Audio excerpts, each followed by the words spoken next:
নমস্কার। বিবেক চিত্র থেকে আপনাদের কাছে চলে এলাম। আজকে জগন্নাথ দেবের প্রথম রথযাত্রা, সেই উপলক্ষে এই ঘটনাটা মনে হয় আপনারা শোনেননি বা শুনেও থাকতে পারেন, খুবই কম মানুষ। শ্রী শ্রী রামকৃষ্ণদেবের একমাত্র মন্ত্রশিষ্যা গৌরী মাতা মানে শারদেশ্বরী আশ্রমের প্রথম অধ্যক্ষা। সেবার তিনি পুরীর জগন্নাথ মন্দিরে এক দুঃসাহসিক প্রস্তাব দিলেন।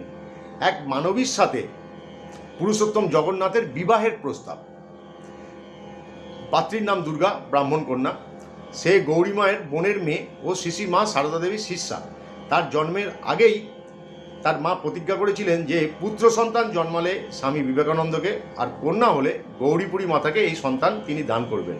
সেই প্রতিজ্ঞা রক্ষার্থে দুর্গা মাকে সন্ন্যাসী করার উদ্দেশ্যে গৌরী মায়ের হাতে সমর্পণ। যাই হোক, বিবাহের প্রসঙ্গে আসা যাক।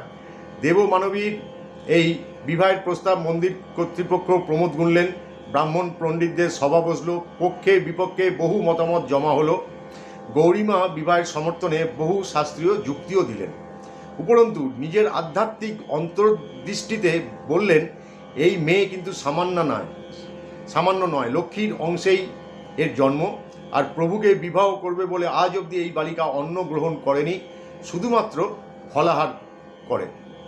অবশেষে ব্রাহ্মণগণ সম্মতি দিলেও পুরীর রাজা যদি কোনো অমঙ্গল হয় এই আশঙ্কায় শঙ্কিত হলেন। তাই স্বয়ং পুরুষোত্তমের অভিপ্রত কি তা জানার জন্য আজ্ঞামালার ব্যবস্থা করা হলো। কৃপাময় জগদীশ আপন কণ্ঠ হতে আজ্ঞামালা ফেলে গ্রহণ করেন আপনজনকে নিজ শক্তিতে। শ্রী মন্দিরেই এই বিবাহ কার্য সুসম্পন্ন হল। কন্যাকে বিবাহের গহনা দেন স্বয়ং শ্রী মা সারদা দেবী। মালা বদলের সময় বালিকা দুর্গাকে রত্নবেদিতে উঠিয়ে জগদীশের সামনে রাখা হয়। বালিকা ত্রিজগতের স্বামীকে নিজ প্রতিরূপে মাল্যদান করে অঙ্গীকার করেন। মালাবদল হয়ে গেল। ছোট বালিকা দুর্গা হলেন জগন্নাথ মহিষী।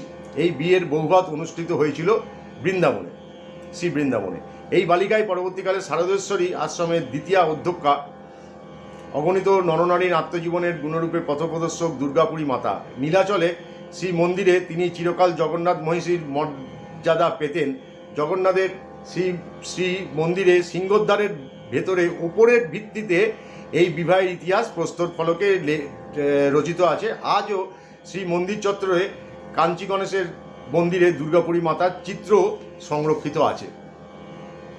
ভালো থাকবেন, আবার সামনের দিন দেখা হবে। জয় জগন্নাথ, জয় ঠাকুর, জয় মা।